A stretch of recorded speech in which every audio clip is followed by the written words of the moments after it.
Hello and welcome to the podcast. I'm Karen Weaver.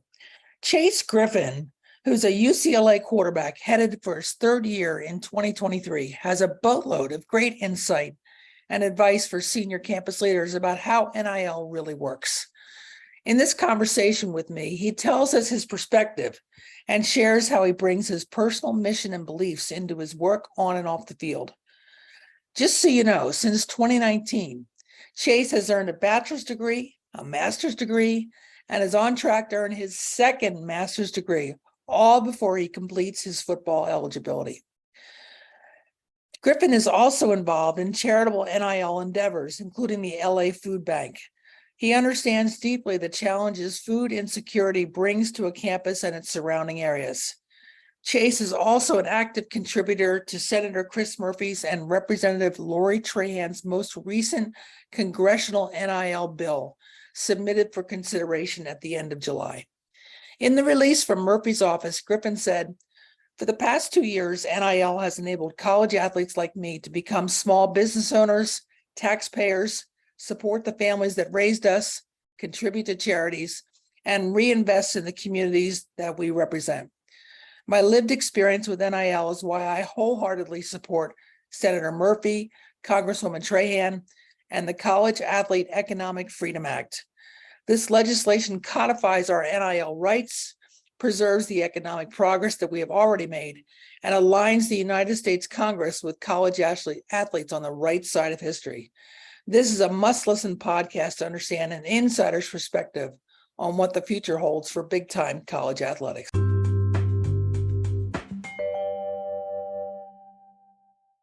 I'm doing well. Thank you for having me. Absolutely. Tomorrow's camp. You're excited that you and the team will be back together again? Yep, definitely. We had a back to campus gathering last night and then workout this morning, so we're all ready to go. That's awesome. That's really awesome. Before we dive into some of the heavier topics, just give my listeners a chance to understand your background and particularly the enormous academic success that you've had in the last 4 years. I appreciate that. So I was born at UCLA Santa Monica Hospital, right down the street where I'm at now. I grew up outside of Austin, Texas, in Round Rock, and I went to Hutto High School, proud Hippo. There, I was offered by Coach Kelly to come out here to UCLA, and I thought it was a great combination of the ability to get to the NFL, which is still my dream. I have 2 more years here. And then on the academic side, it's the #1 public institution in the country. And this year I'll become a triple Bruin. I got my undergrad in about 2 years and a couple quarters in public affairs, focusing on policy and governance. And then I got my master's this summer in education. And then this fall, I'll start a master's in legal studies program, and I'll focus on entertainment law. And you have 2 more years of eligibility, is that right?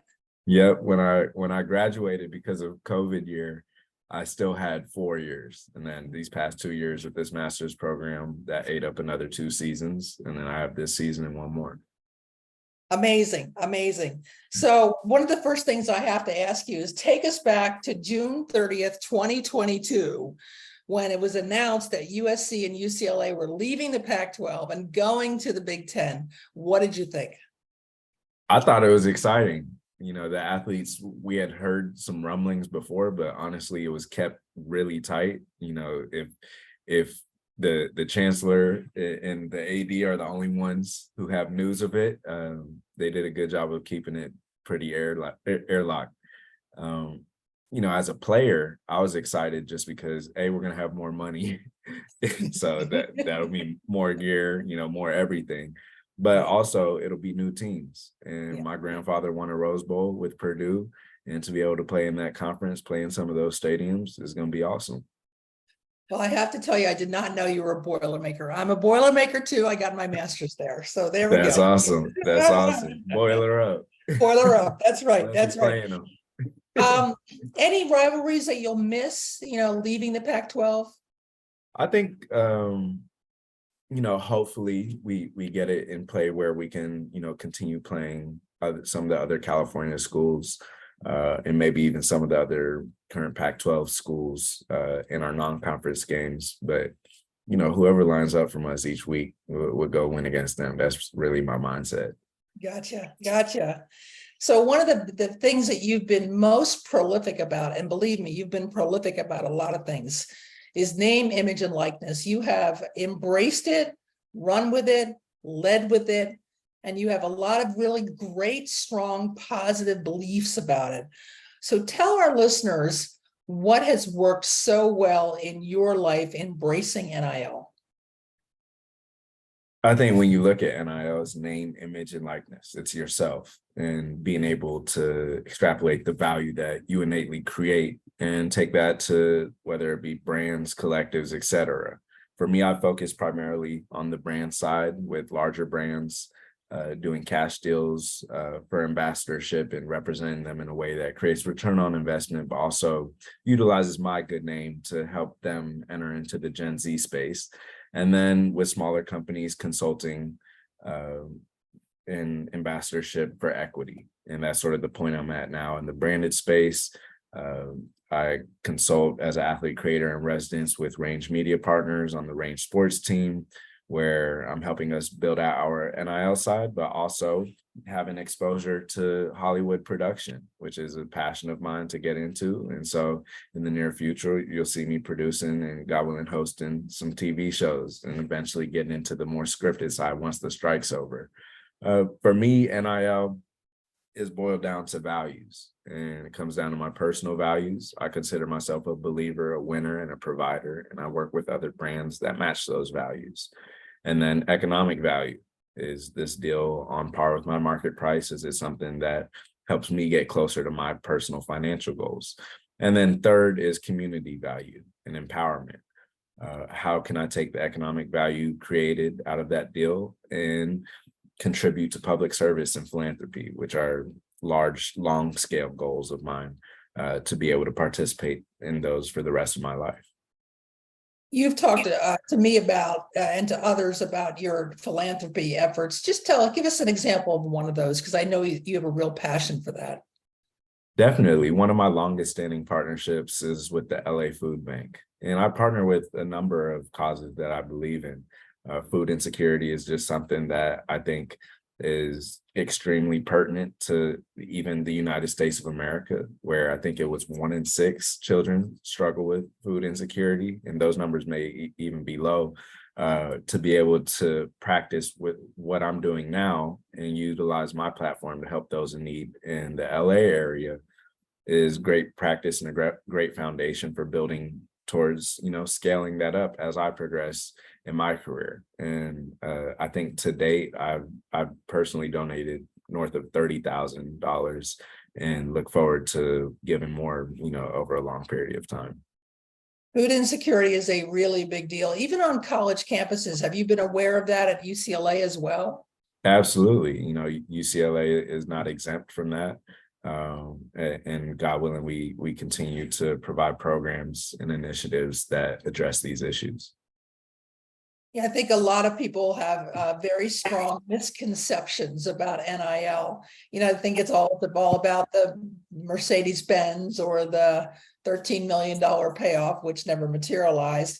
What are some of the biggest misconceptions that you've heard, and perhaps you could refute for us? I think the majority of deals in the NIL space are product deals. So when you see athletes posting products on their social media, a lot of those deals, that was all the athlete was paid. And, it's great to get free product, but eventually that starts adding up. You got to pay taxes on it. Athletes aren't making the millions of dollars that maybe media articles or headlines would lead folks to believe. And even with the folks that are making a lot of money, it takes a lot of work. I know for myself, I'm self-managed. So, I front the load of the production process, but even with others, they have teams around them that are dedicated to production. It's a full-scale content team. And the ones who are excelling the most and getting the most deals and delivering return on investment for brands are doing that because they've worked to create their followership. They've worked to create good content. Furthermore, it's not pay for play. There's a big distinction between pay for play and NIL. And I think even at the congressional level, you hear people talk about pay for a player. You hear people talk about, they're getting paid because of who they are. No, name, image, and likeness is just the ability to market yourself and market your own value. It's the exact same ability that every single other college athlete had on campus prior to 2021. You know what your value is. I think that's one of the big questions that when I talk to folks, well, how do they know what the marketplace is? So how did you figure that out? I think I had an advantage because I had exposure to brands in high school. ESPN had done a profile article on me when I was 13. And so I was used to being in the media spotlight. And then come high school, my senior year, I was the Gatorade Player of the Year. I was the Built for Tough Player of the Year. I won awards for Whataburger and In-N-Out. And so I had experience doing press releases, speeches, events for these various brands, but obviously I wasn't paid for it. It was purely because of my performance on the field. Fast forward, in addition to that, I was also the face of the town of the high school I went to, Hutto, Texas, and I was doing probably 2 or 3 hours of interviews a week. So I probably got to UCLA with north of 100 hours of media training. You pair those two together, I did a great job in school, especially in my undergrad. And I did a great job on the field the season before NIL, where I was the highest passer rated quarterback in the Pac-12. And so you pair all of that together, I was doing a good job of cataloging all of my accomplishments, and brands thought that I was not only safe, but someone who would excel on the talent side for their brand deals. And I'm very grateful for the first couple of folks who, followed along my story and gave me those opportunities to demonstrate credibility in the NIL space. And from there, I just took really good advantage of them.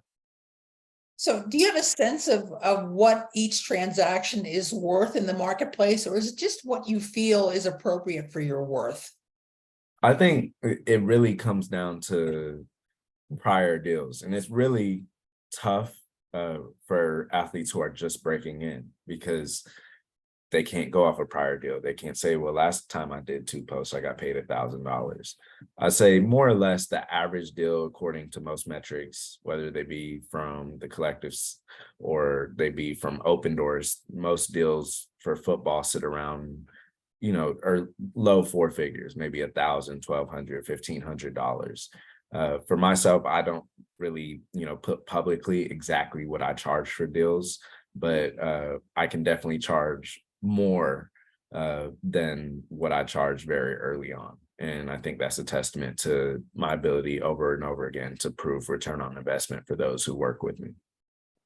I visited your website and had a chance to look at some of the videos that were on there. And you even did a kind of an overview video at the very beginning of just sort of the value that you bring. Is that a recommendation that you'd make to other athletes to sort of step up and explain why you're a good fit for different brands? Absolutely. And I think it's an advantage to have experience in the space. For athletes who are just starting out, I think it's important to get on the marketplaces. Even today, I still utilize marketplaces like Open Doors a lot. They do a great job of maintaining brand relationships. And if you continue delivering return on investment for the brands that you get to work with through that marketplace, then, that marketplace is going to be more incentivized to suggest you to brands in the future. And, for me, content creation is something I take pride in. And as a competitor, I want to be better than all the other athletes that accept a campaign, either through a marketplace or direct. And I think thus far, I've done a good job of doing that. I couldn't tell that you're competitive at all. I had no idea. Let's shift gears a little bit and talk about something that's in the news a lot right now. And I get the feeling that you're a guy who really values culture in a program. And the culture has to be a good culture, and how you lead in that culture. Of course, that's the role that quarterbacks typically play, but also I sense that you've probably embraced leading most of your life. So let's talk a little about the locker room culture of football and how it can go off the rails. So why don't you give me your 2 cents on that? Yeah, definitely. I mean, I think the situations in the news are sad. When parents and guardians bring their child that they've taken care of for 18 years to a college campus, they expect that individual to be in an environment that's conducive to growth and betterment and developing themselves as better men and women. And anything in that environment that's not conducive to that is frankly unacceptable. And I think goes against the promise that every single coach or every single administrator made to that parent or that guardian when they drop that child off. And so as a quarterback, as a person, as a Christian, like anything that's outside the betterment of college athletes, I think is not only immoral, but also not conducive to a championship environment. When I look at some of the greatest programs here at UCLA, I think of UCLA softball, and I think about how almost perennially they're in the Final Four. Is because there's a genuine love in that locker room, and it's top down. And so I think whether it be in the NIL space, whether it be in the coaching space, the administrator space, the chancellor, the head coach, the administrator have to all understand that the characteristics and traits that they espouse in their daily lives will trickle down. And if they don't want to be fighting off an investigation, or if they don't want to, be trying to find reasons why their team is dysfunctional, living the best way there and demonstrating that by demonstrating day in, day out character will hopefully set the tone for the entire program. You make a really good point. I'm in full agreement with you that I think the tone, the culture of a campus and ultimately an athletics team or program starts at the top.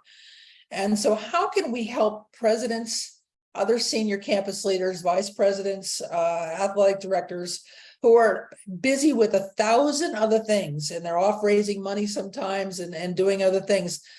How can we help them get more in tune with what's going on inside of a program and whether the culture is working or not working? I think it's by having genuine care for those who are sort of the powerhouse of the entire operation.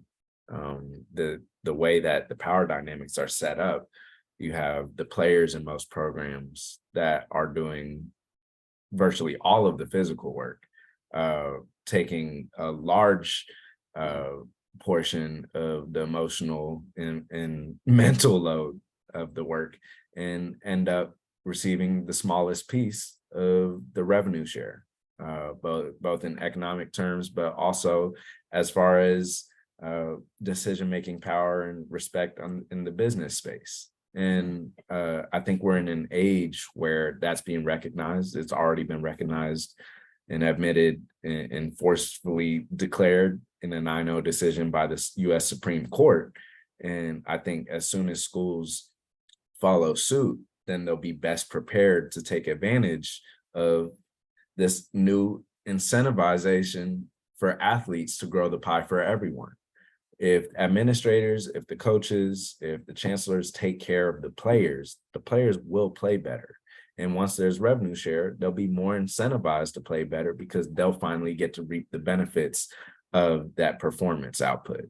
And athletes have always created value. It's a reason why they've translated naturally into the NIL space. And I think with revenue share, you'll see athletes literally take more ownership in the success for their schools, because we love the schools that we play for. That's why we chose them.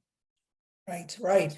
So when you say revenue share, give us an idea, help us look out 3-5 years. What might that look like? So, for example, the Big Ten just, and part of that deal was UCLA and USC moving to it, just signed a multi-billion-dollar deal with Fox, with media rights. Athletes at this point in time are not seeing a portion of those media rights like they should be, because they are the most important piece of the value creation model. And over the next 3 years, I think 3 to 5 years, revenue share will be here, because when you look at the Alston decision, it was great that it solidified the NIL rights being in play. It was great that it solidified the Alston payments and that schools could pay that. But most importantly, it declared that the way the NCAA was set up at the time was unlawful and unjust. and that there needed to be a remodeling of this business model. And it's been, great because it's opened doors for athletes like myself to be able to add in to congressional discourse and conversation and really see our perspective shown in certain bills. For example, I've recently come out in support for Congresswoman Trahan and Senator Murphy's bill that really listened to college athletes and plainly put ideas that were already said by the U.S. Supreme Court. So it's nothing new. It's just Congress, it seemed, was the last group to the party when you look at what revenue share is going to be. Yeah, let's talk a little bit about that bill. So it's coming from both sides of the Congress. It's a senator and a representative. Senator Chris Murphy's been very proactive in athletes' rights and advocating not just for level playing field in terms of equity in the relationship between the coach and the player, but also equity for women athletes and athlete health care and the opportunity to not be micromanaged by your coach, to have more voices in your day-to-day experience. Why do you think that has had such trouble, gaining traction in Congress? It just seems like it's a bill that makes everybody look good. Well, the folks the powers that be that were called out for being, basically opponents of creating this new model of equity that was declared by the U.S. Supreme Court are currently lobbying in the ear of every single congressman and congresswoman because they know that's their last resort. When you look at every single one of the state courts, the federal courts, and the highest court in the land, all of them, like unequivocally, revenue share is the trend. And I think that the folks that are realizing that, their day is done, whether it be the NCAA, whether it be folks who are working sort of as intermediaries between athletes and these schools' dollars, are realizing that they're not in a position to add value anymore. And if things go south for them, they'll have to find new ways to actually provide value in the college athlete landscape, just as every other legit business has to do. Yeah, it's a very complex system in that for years it's been the institutions that have controlled the athletes. And now what you're saying is we're the ones who create the equity. We're the ones who create the value in the product because we're the ones performing. And yet presidents and chancellors are holding on tightly to the control over this situation and going so far as to say adamantly, we don't want our athletes to become employees either. So what you guys in the bill are trying to establish, which is not employees, but also this equitable give and take, almost like having a seat, not just at the table, but having a seat in the discussions and the outcome. Do you feel like this bill gets there? Absolutely. And I think it's probably the first of many that will be needed to solidify it at the federal level. I'm looking forward to continue work with both of those congresspersons' teams to continue developing this out. But when schools look at this, when the NCAA looks at this, when fans look at this, they have to understand something that's so key, and that's revenue share grows the pie for everyone. As soon as the group that has the most effect on the outcome or the value creation is finally incentivized to create value, then there's going to be more value for everyone. It's going to grow the pie for everyone. So athletes should and will have a larger percentage of that pie. But because of that, athletes will be incentivized to get everyone to the games. They'll be incentivized to put in that extra workout. That way they can get more touchdowns on the weekend because they get paid more from it. I think that this model is something that's tried and true literally in every single aspect of business, and it translating to what's already a multi-billion-dollar business in college athletics is not only the right thing to do, it's the most financially responsible thing to do, and it'll be the most financially advantageous thing to do for schools and athletes alike. It also strikes me that this tension in this relationship between universities wanting control over everything and the athletes having little to no control might contribute to some of the power dynamics that you and I were talking about earlier between a coach and his or her team, even how athletes feel how much control over their life they have. How do you tie in this whole aspect of athlete health and well-being into this concept as well? I think that was something that's beautiful about NIL. It's the ability to A, realize you have a certain intrinsic value, and B, operate it and create the confidence that no matter what position you are in, whether it be in school, not in school, on earth, you have value to give. And that's something that's so important to know, not only as an athlete, but as a person. And I think the same schools that are going to be the ones focusing heavily on the mental health and creating conducive growth environments for their athletes are going to be the same ones that look at revenue share not as drudgery, but as an opportunity to truly better the athletes. Yeah, and I also look at the folks who work in healthcare. I think about the athletic trainers. I think about the team doctors. I think about the physical therapists and how, they are building a drumbeat of saying, you're asking too much of us too, because we're trying to do as much as we can for the athletes, and there just aren't enough of us. There aren't enough hours in the day to do the work that we need to do. We feel like we're on call 24/7, 365. So how can athletes communicate to presidents better? Maybe you can help us with this, that these folks are a very valuable resource to the athletes, maximizing their potential and also keeping their mental health in a good place. I think they're extremely valuable. Any type of maintenance, whether it be, mental, but in my experience, primarily the physical side, is super important. When you're truly exhausting yourself virtually every single day during a season for 3 and 4 months on end in order to generate dollars for your school, for your community, and get wins for your fans, but also, play for the team that you love, it's extremely taxing. And the folks in the training room have been integral in keeping that going for years.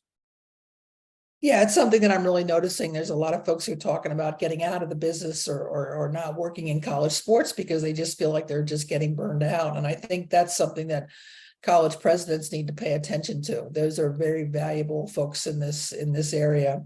The last question I wanted to ask you about is this whole idea of collective bargaining and actually having a unified voice where, not unlike the NFL and some of the other places, where you can sit at the table and hammer out how things are going to go, how many practices we're going to have, how many weeks of the season are we going to have. It feels like college sports has not been able to give the athletes any kind of control over the length of the season, how many practices you have, when you leave for a game, when you come home for a game. How valuable would that be? I think those are all things that athletes should have input. And as the revenue share model is becomes more concrete, hopefully with my work with the folks who drafted up the bill that I supported, will keep their ear open for athletes on those aspects. Just because we don't have an NFL PA or we don't have an NBA PA, but having some sort of collective bargaining in either the NIL space, but also in the rulemaking space is important. I've been part of multiple organizations such as the Student Athletic Leadership Team, where I've represented UCLA to the Pac-12 Council, but I definitely think that athletes' insight, as soon as they're taking a considerable share of the revenue, would hold more weight. Yeah. I've often wondered if athletes who served in that capacity felt like they were being listened to. Did you feel like you were being listened to? Well, I hope so. I had some really good points, but at the same time, I understand that sadly, not every single person who's in this business is doing it for the betterment of these college athletes. And I think when you look at the professors on campus, it's expected that they create a classroom experience that is conducive to students learning as much as they can and becoming the best possible people that they can be. And if there's anyone in administration or in the coaching staff that doesn't espouse the same views and same attitude, I'd say that they're not in alignment with being a university employee. Mhm, mhm.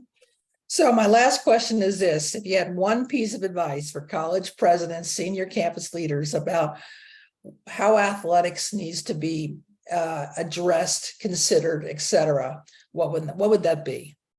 Consider your athletes in the front of your mind, and consider their perspectives as the most important, because they're the ones who are most affected, and therefore they are setting the conditions that they can best work in to create value for you and your university. Chase, you brought us a lot of good insight and something to think about. I'm grateful for your time and your passion for this topic. And I'm so glad you could spend a few minutes with me and my listeners on the podcast. Thank you for having me, Dr. Weaver. You're welcome.